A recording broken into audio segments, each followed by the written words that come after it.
Hello friends, तो आज हम स्टार्ट करने जाएंगे रेशियो एनालिसिस का।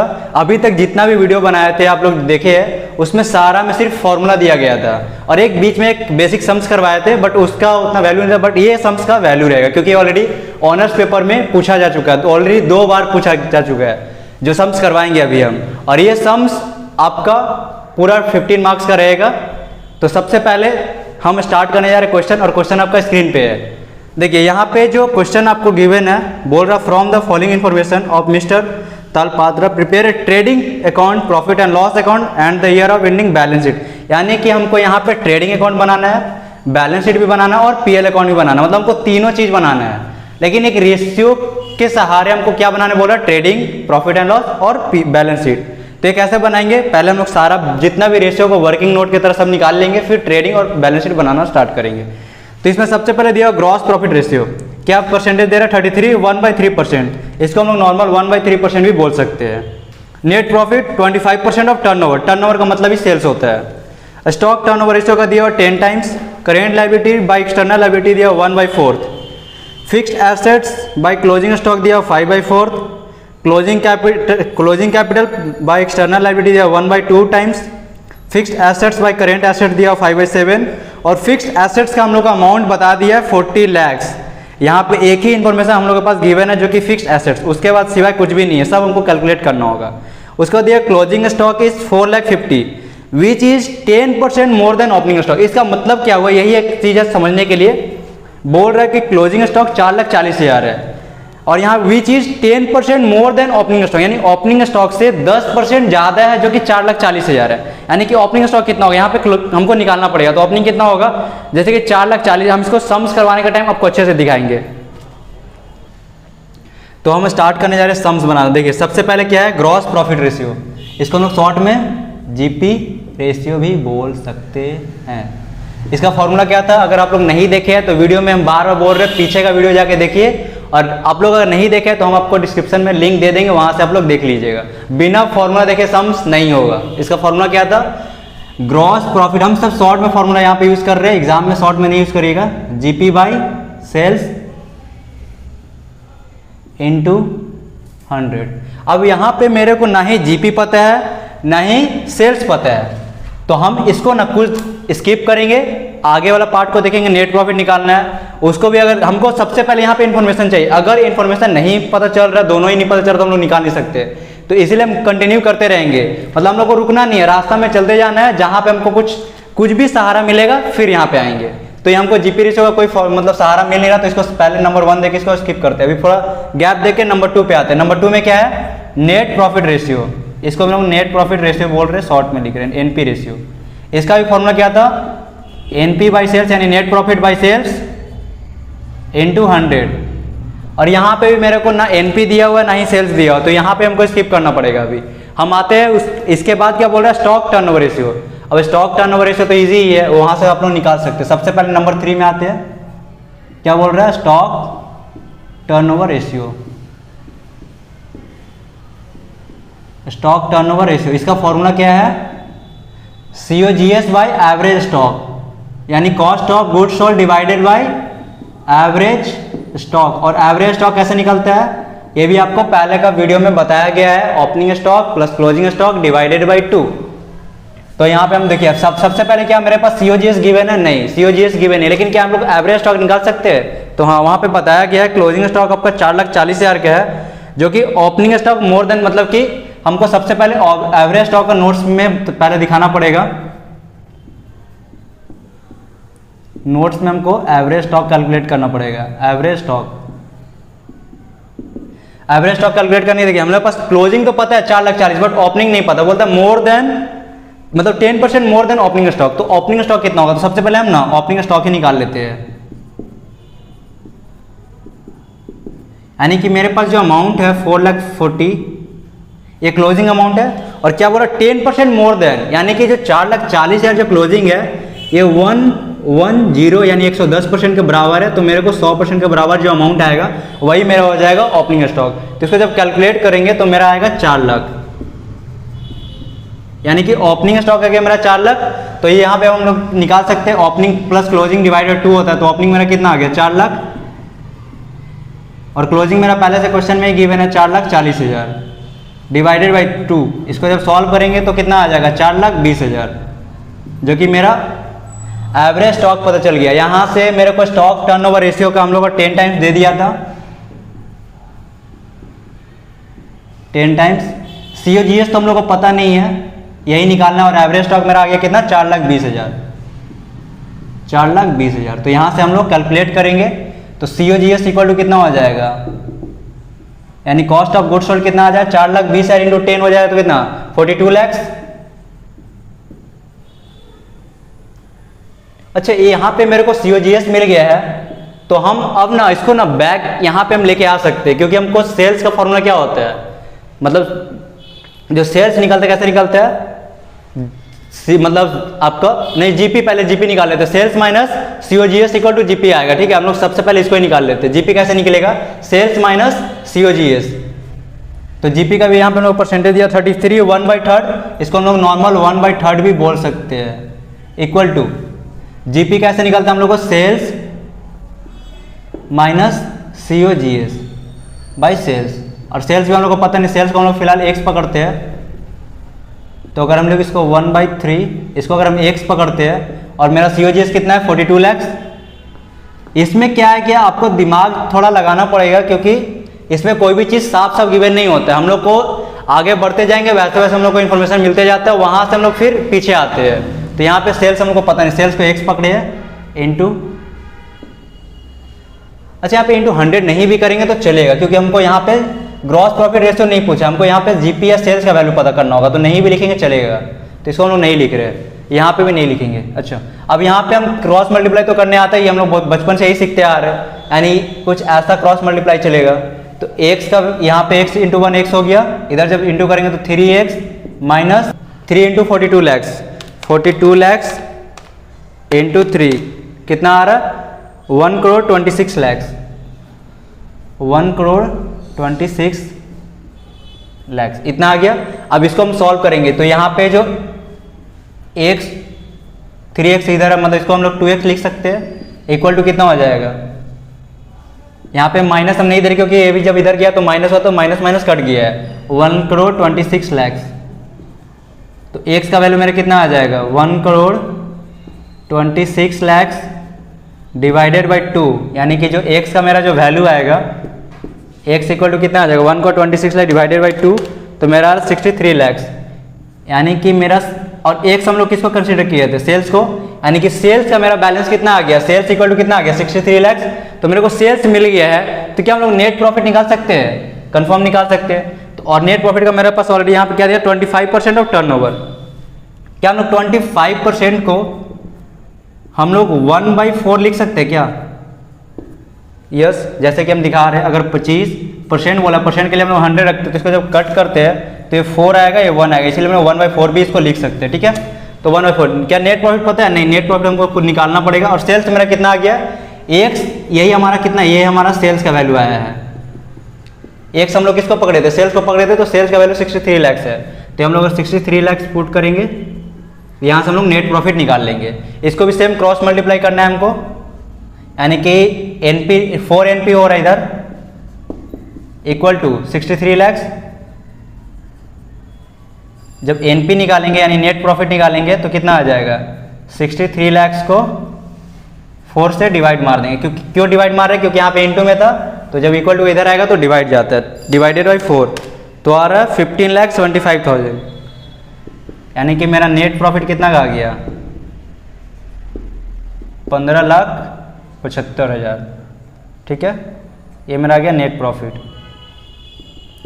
तो मेरे को अभी फिलहाल क्या क्या पता चल गया है, सबसे पहले तो सेल्स का अमाउंट पता है मेरे को चल गया है, ये नेट प्रॉफिट भी पता चल गया है, और अभी हम लोग को COGS निकल गया है। अब हम लोग को आगे देखते हैं और इन्फॉर्मेशन क्या गिवन है। अब बोल रहा है current liability bye external liability, number 4, numbering करते जाना नहीं तो फिर मिस्टेक हो जाएगा। करेंट लायबिलिटी, और आप लोग को बार बार बोल रहे हैं फॉर्मूला आप लोग पहले का वीडियो में जाके देख लीजिएगा, नहीं तो कुछ समझ में नहीं आएगा कि फॉर्मूला कहाँ से आ रहा है। Liabilities by external liability,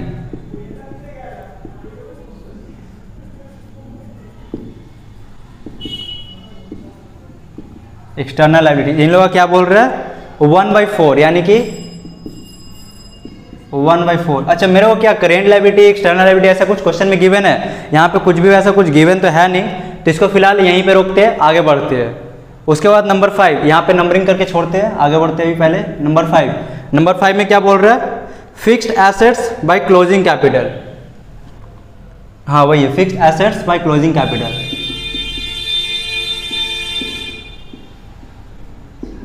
fixed assets by closing, short में लिख रहा हूँ कैपिटल,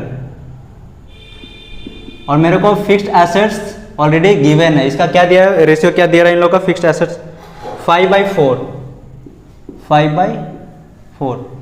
यहाँ से हम लोग क्लोजिंग कैपिटल निकाल सकते हैं, क्योंकि मेरे पास फिक्स्ड एसेट्स का अमाउंट ऑलरेडी क्वेश्चन में गिवन है 40 लाख।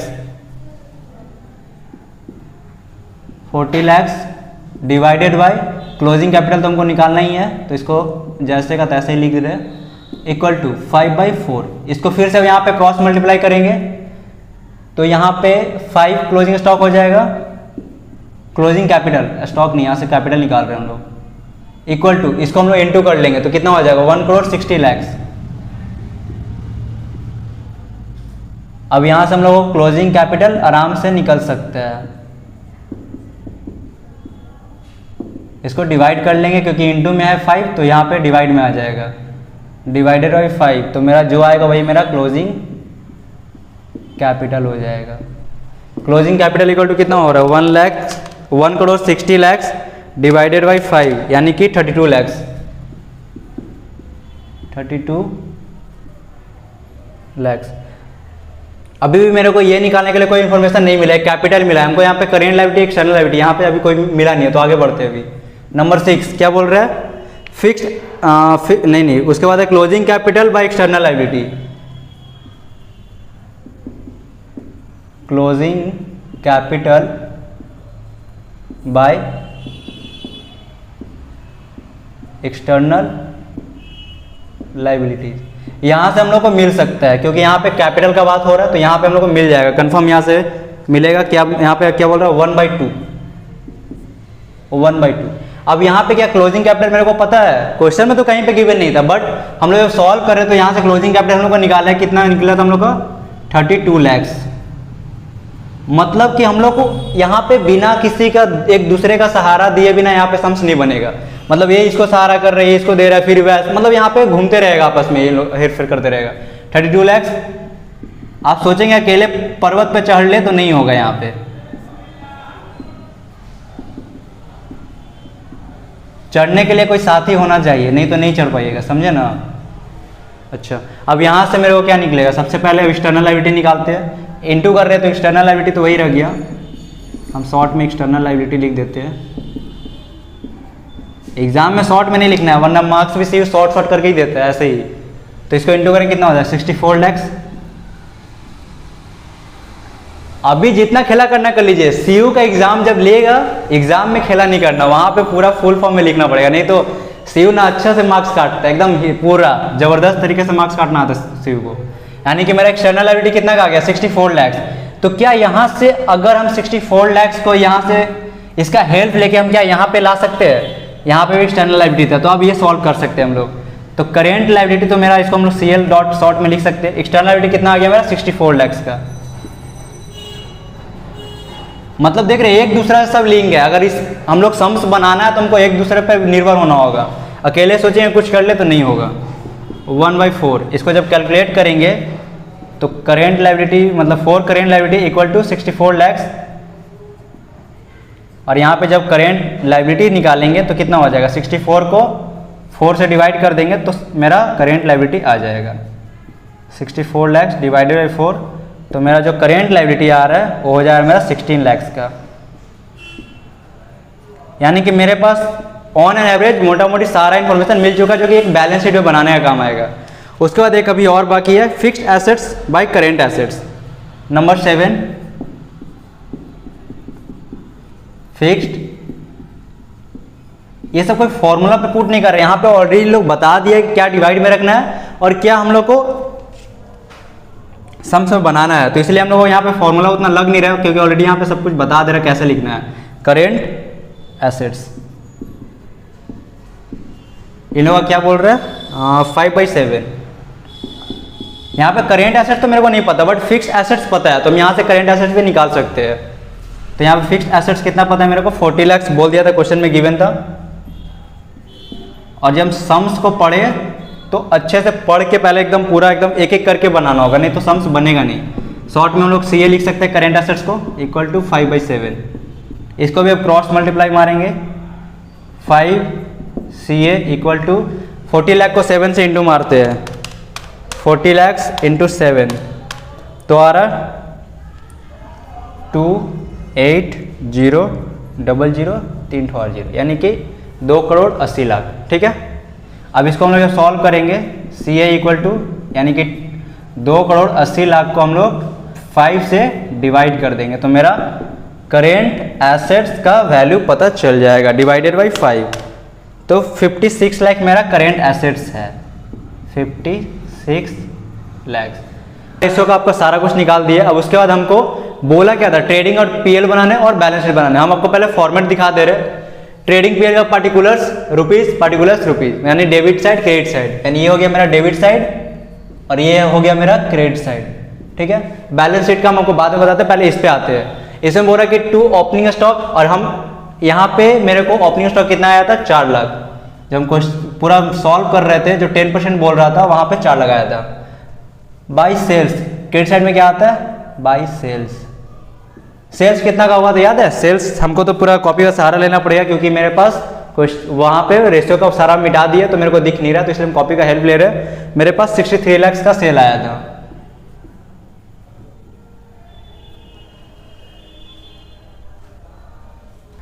देखिए मेरे पास क्लोजिंग था 4,40,000 का।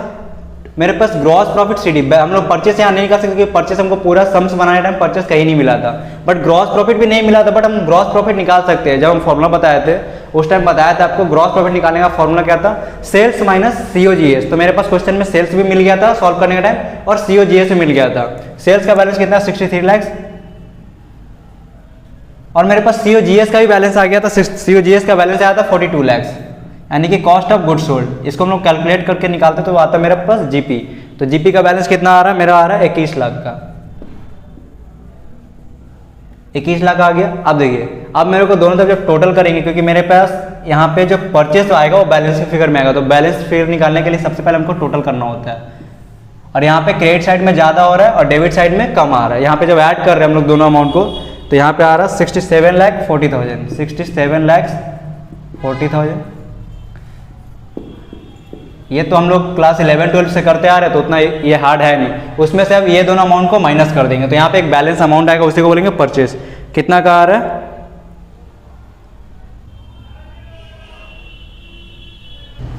इसमें से हम जब ये दोनों को माइनस कर रहे हैं तो मेरा अमाउंट आ रहा है 42,40,000। कितना आ रहा है, 42,40,000, जो कि परचेस का हो गया, मेरा बैलेंसिंग फिगर में आया है। अब जो हमको जो ग्रॉस प्रॉफिट CD हुआ है उसी को हम BD करते हैं, तो बाय ग्रॉस प्रॉफिट BD।